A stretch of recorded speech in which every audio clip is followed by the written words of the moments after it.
AP ప్రభుత్వం మరో కీలక నిర్ణయం దిశగా అడుగులు వేస్తోంది. కూటమి అధికారంలోకి వచ్చిన నాటి నుంచి సచివాలయ సిబ్బంది క్రమబద్ధీకరణ దిశగా కసరత్తు చేసింది.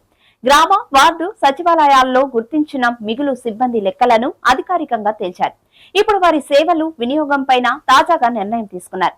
మిగులు సిబ్బందిని ప్రభుత్వ శాఖకు కేటాయింపు పైన తొలుత ప్రతిపాదనలు వచ్చాయి.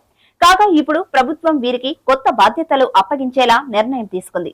వైసీపీ హయాంలో ఏర్పాటైన గ్రామ, వార్డు సచివాలయాల సేవలపైన కూటమి ప్రభుత్వం ఫోకస్ చేసింది. వాలంటీర్ల వ్యవస్థ అందుబాటులో లేకపోవడంతో సచివాలయ సిబ్బందితోనే ప్రతి నెల పెన్షన్లను పంపిణీ చేయిస్తోంది.